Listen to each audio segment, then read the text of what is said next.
Hey guys, Andy here, and I get most of my ideas from dreams. Let's just be honest, that's where I get my most creative ideas from. And um this time I got the idea of having a piston, two pistons basically. You've probably seen this design somewhere before, but basically let's see. You've got a normal piston here and a if I can move, goddamn piston. and so basically, sticky piston there. So you power this one, and then you retract it, and then as you can see, move this one forward, and then you power this one, which pulls that back, and you just keep repeating that. So that was my new idea. Now, in terms of real uses, it's probably not very effective because you can't really move that far or that fast.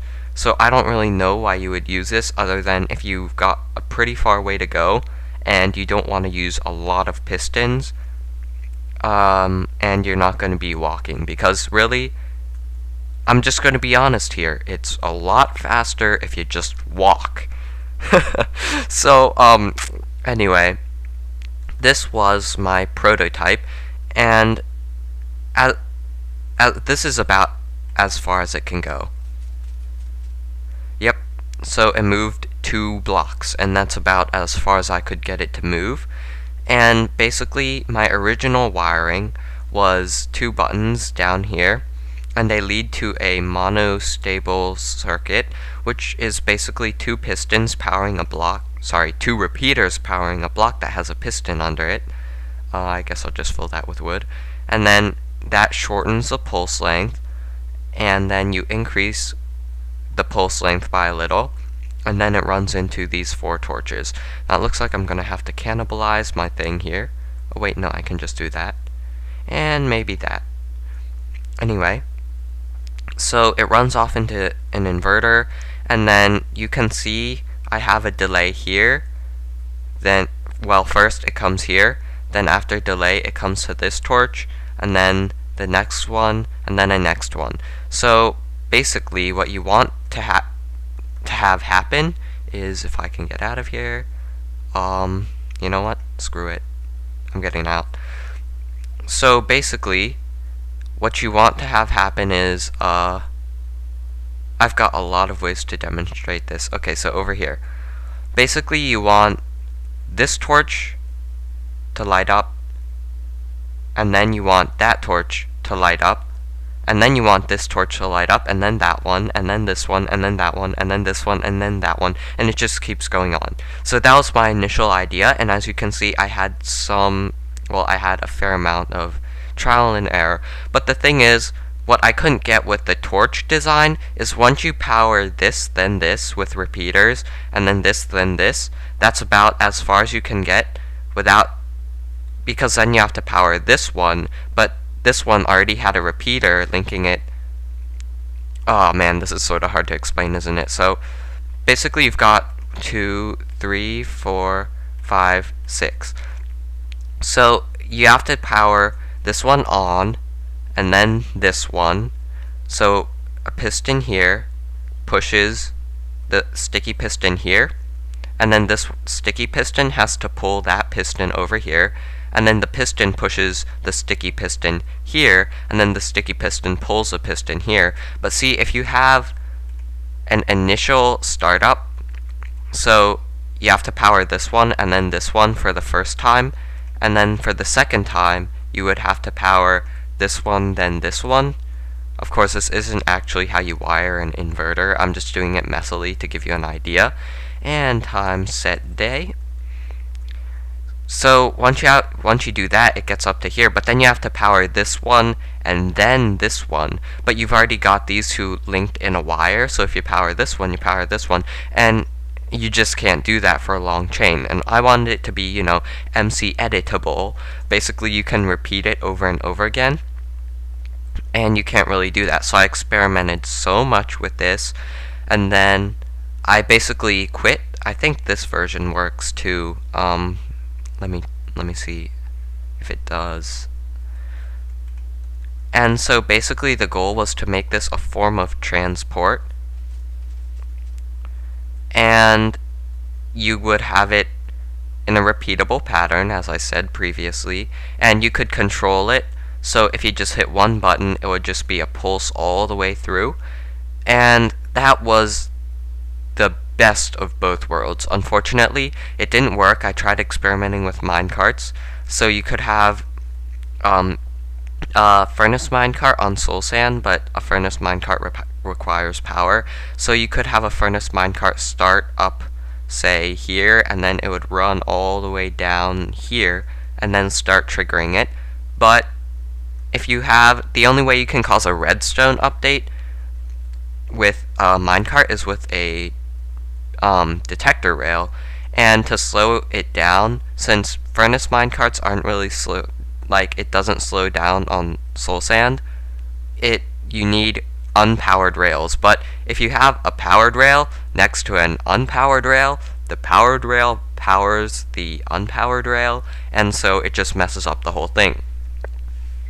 So my friend Funny Bunny, I basically quit until my friend Funny Bunny's mentioned that he wanted to build something like that in a Rube Goldberg machine. So I did a sort of cheap thing, I guess you could say. I've got no other way of putting it, but I went onto YouTube and I looked up what other people, if any other people had done it, and basically they came up with this. And the original design, I think I can build right here, is basically a clock. It runs on a clock. So you've got a 16-tick clock, and basically, since I wanted this for transport, I wanted it to be operatable from both ends, so you could flick the lever here, and if you went all the way down the yellow brick road, see what I did there? So if you went all the way down the yellow brick road, the butter brick road, if you went all the way down the yellow brick road, you'd be able to turn it off. So unfortunately, when this person designed it, you couldn't really make it, let's see, what's the word? You can't really make it operatable from both ends. This was really, I guess, just a proof of concept. So yeah, let's see, how did he do it? Block, block, block, and then block, block. And so basically it was something like this, 2 ticks, I think, and then 2 ticks. So something like this.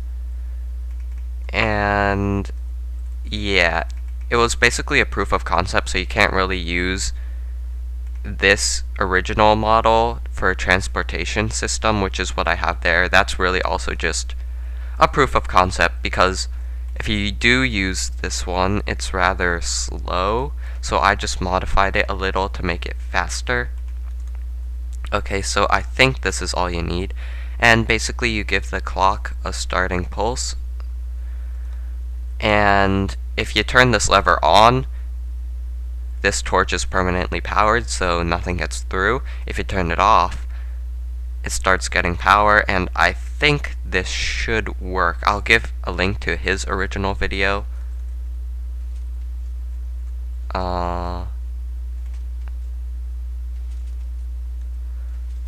Yeah, well, you get the idea. That was basically it. So, yeah. And I don't like clocks because they make it, these clocks because it makes it laggy. So I basically modified that so it went a lot faster. And for some reason, these types of clocks are glitchy, so it depends on the number of torches you use. And so I basically modified it so it was a 5-torch pulsar with a lever right here. So it goes through, it does a 1-tick pulse, and then it goes through a 3-tick delay repeater, which lengthens it a bit, and then it goes through a bunch of, well, this one is 1, that one is 3, and then it goes through a bunch of 3-tick delay repeaters. And for some reason, I don't know why, this is the fastest combination. And so basically, this is it. And if you go all the way down, I'm saving the demonstration for last because it is actually pretty cool. So if you go all the way down, there's no way to stop it unless you go all the way back. So that's a problem. I guess I will be modifying this. but it's as good as I could get it for now. And another slight problem, because it moves pretty quickly, sometimes even if you're standing on the perfect middle of the block, I know this isn't perfect, it will go so fast and the game will be rather laggy, so you'll get pushed off to the side and it'll just keep on continuing without you. So without further ado, here's a demonstration. So first, you want to put the sticky piston down, because if you put a piston down, it's instantly powered, and I'm not sure why. Oh, by the way, I am on 1.4.2, haven't updated to 1.4.3 yet. So anyway, if you want a block here, you can put a block. If you don't, it doesn't really matter. So first you pull the lever, and then you place this. There you go. And as you can see, it's rather laggy, and it already pushed me to the side. So as you can see, walking is way faster. See? And so basically, if it weren't so freaking laggy, ghost pistons, basically it keeps on doing that all the way through. And once it gets to the end, it's rather loud. Once it gets to the end, it just keeps pulsing until you break it. So that's it, the yellow brick road. I can try to show you guys without it lagging. Let's see. Oop. Yep, so I can try to show you guys what it does if it doesn't lag. Well, you guys get the basic idea from this wireframe. Yeah, it's so fast the game can't even...